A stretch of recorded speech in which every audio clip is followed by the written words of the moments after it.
जय श्री कृष्ण। आपका मेरी चैनल में स्वागत है। सनातन धर्म में पूर्णिमा तिथि का बहुत खास महत्व होता है।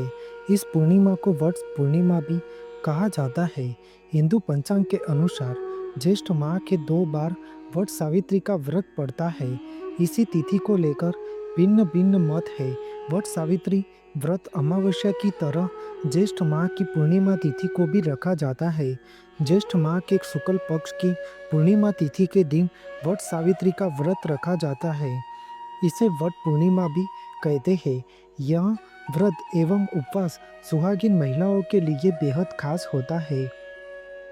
ज्येष्ठ पूर्णिमा की तिथि 11 जून 2025 यानी कि बुधवार के दिन मनाई जाएगी।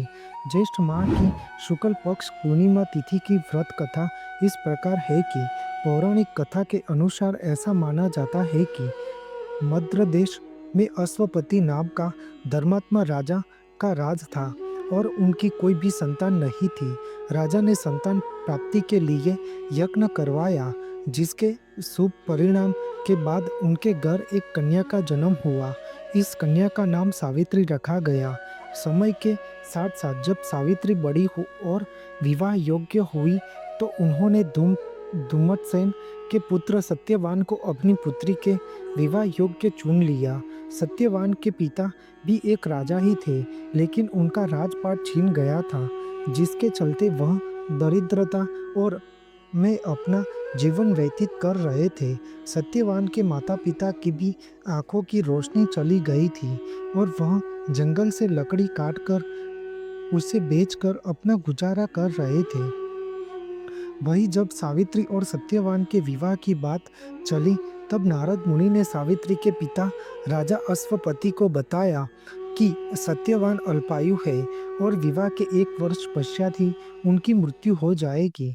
नारद मुनि की बात सुनकर सावित्री के पिता ने उन्हें समझाने का बहुत प्रयास किया, लेकिन वह नहीं मानी। अंत में सावित्री का विवाह सत्यवान से हो गया। शादी के बाद सावित्री अपने पति के साथ रहने लगी और सास ससुर की सेवा करती थी। फिर एक दिन वह दिन भी आ गया जिसका जिक्र नारद मुनि ने सत्यवान के की मृत्यु के बारे में किया था। उसी दिन सावित्री भी सत्यवान के साथ जंगल में लकड़ी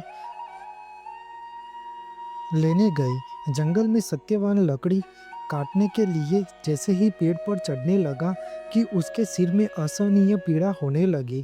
तब कुछ समय वह सावित्री की गोद में सिर रखकर लेट गया। कुछ ही समय में उनके समक्ष यमदूतों के साथ स्वयं यमराज खड़े हुए थे।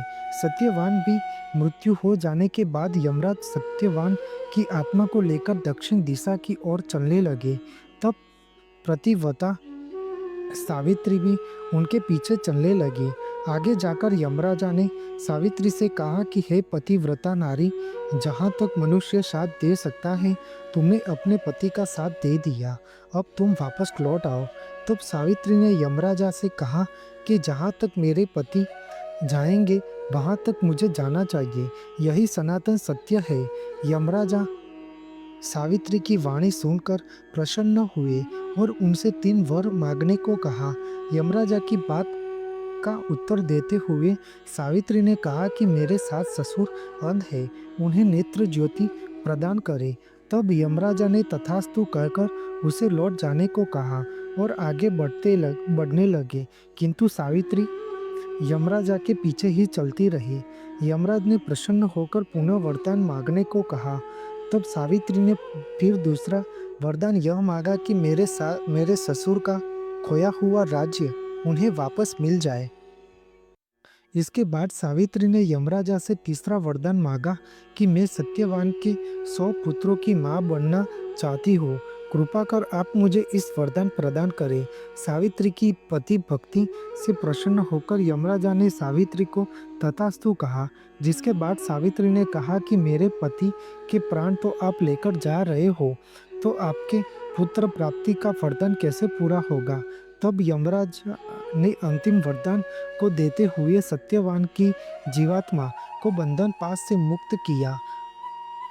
सावित्री पुनः उसी वट वृक्ष से लौटी तो उन्होंने पाया कि वट वृक्ष के नीचे पड़े सत्यवान के मृत शरीर में जीव का संचार हो रहा है।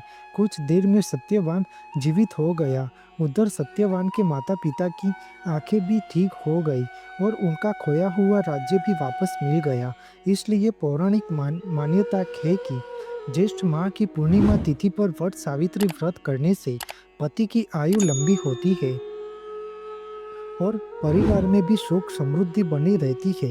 यही नहीं, अखंड सौभाग्यवती बहू का भी आशीर्वाद प्राप्त होता है। इसलिए सुहागिन स्त्रियों को यह व्रत अवश्य करना चाहिए।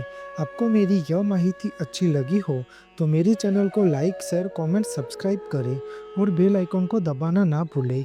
जय स्वामीनारायण।